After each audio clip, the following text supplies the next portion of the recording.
السلام عليكم ورحمة الله وبركاته. ازيك يا حبايبي؟ عاملين ايه واخباركم ايه؟ جينا لكم فيديو جديد، حاجة كده في منتهى الروعة.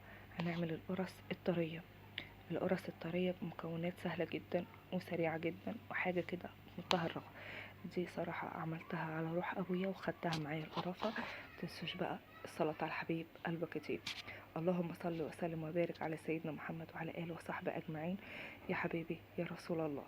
بصوا طرية جدا، طرية عاملة ازاي، بصوا ظهرها عامل ازاي، حاجة كده في منتهى الروعة. بعد ما بتطلع بنغطيها عشان تبقى طرية كده وجميلة، شكلها جميل جدا. متنسوش اللايك. بصوا قلبها من جوه عامل ازاي، خفيفة وهشة ومش معجنة ولا اي حاجة خالص، حاجة كده في منتهى الروعة. لو دي الطرية يا جماعة، دي الطرية. في المبسوسة وفي يعني كذا نوع من القرص. معايا كوباية زبادي، كوباية، وحطينا عليها كوباية مية، وحطينا 4 معالق سكر. وهنحط معاكم الخميرة، وهندوب كله ببعضه. انا صراحة عارفة الخميرة بتاعتي اللي هي نشطة. كوباية وكوبايتين، كوباية زبادي وكوباية مية، يعني كوبايتين. عفوا. ومعانا كيس الخميرة هندوبه برضك مع السكر. اهو حطينا السكر، 4 معالق سكر حطيناهم في قلبيهم. وحطينا السمنة، حطينا زي كوباية كده. تمام. هندوب كله مع بعضي زي ما انتوا شايفين. اوريكم لون السمنة عامل ازاي، صراحة مرملة جدا وجميلة، يعني حاجة كده في مطرح، ريحتها جميلة صراحة. انا بقول لكم بمقدار كوباية السمنة، كل حاجة عاملاها بمقدار صراحة. معانا كيلو دقيق، كيلو دقيق، كيلو دقيق، كيلو دقيق. معانا حصوة ملح زي ما انتوا هتشوفوا، ملح هنفضيه. وهنعجن بقى كل العجينة دي، ولو عايزة مية معاكي حطي، بس واحدة واحدة كده، تسقسقي واحدة واحدة.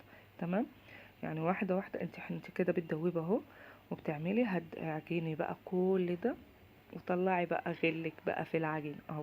بصوا شايفين ملزقة معايا اهو زي ما انتوا شايفين. كل ده هيتشيل، كل ده هيتشيل. انا بعجلكوا بالخطوات. بصوا كل ده هيتشيل، انا بعجن اهو.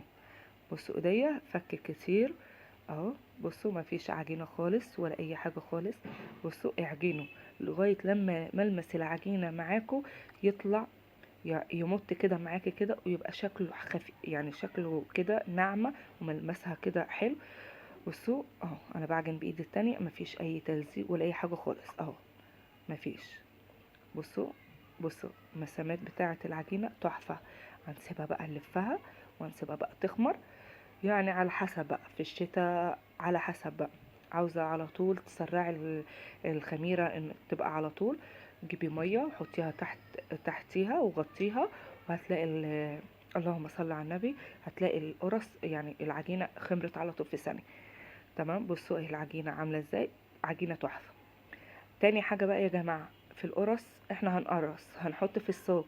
هتبططيها في الصاج، مش هتبططيها على ايدك وتحطيها تاني في الصاج، عشان تلاقي متحنية كلها من تحت كده، تبقى شكلها جميل. تمام. يعني انت هتحطيها من تحتها على طول كده اهوت، هتحطي وهتبططي، فاهميني؟ عشان بس الصاج والوش يبقى لون واحد زي ما انتوا هتشوفوا دلوقتي اهو.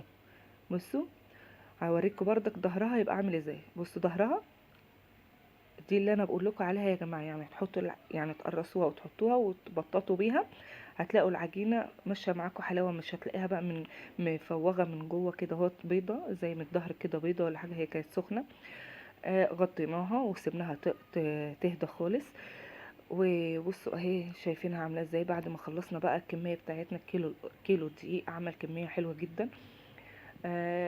بصوا اللهم صل وسلم وبارك على سيدنا محمد وعلى اله وصحبه اجمعين. يا حبيبي يا رسول الله، لو وصلت لغايه هنا ما تستخسريش في اختك رودي، تستخسريش في ام رودي اللايك فضلا وليس امرا، ودعوه حلوه جدا فيكم. اللهم يا رب فك كربي وكرب كل مسلم يا رب. وادعوا لي كتير ان بنتي تقوم بالسلامه، ربنا يشفيها ويشفي كل مريض يا رب. اللهم امين يا رب العالمين. انا شايفاكي اللي بتتفرجي على الفيديو كده ومش راضيه تحطي اللايك. بص التكات والحركات حاجه كده عند ام رودي، بس حاجه كده في منتهى الروعه. لو وصلت لغايه هنا انا شايفاكي يا فوزيه، حطي اللايك. يا فوزيه انت وهي، حطي اللايك. لاختك رودي، ودعوة حلوة كده لاختكم ام رودي. بصوا عاملة ازاي تحفة، حاجة كده في منتهى الروعة. بصوا عاملة ازاي، هي دي الكاميرا ظلماها واقسم بالله، يعني حاجة كده في منتهى الروعة. السلام عليكم ورحمة الله وبركاته. دمتم في رعاية الله، والسلام ختام، ومع السلامة.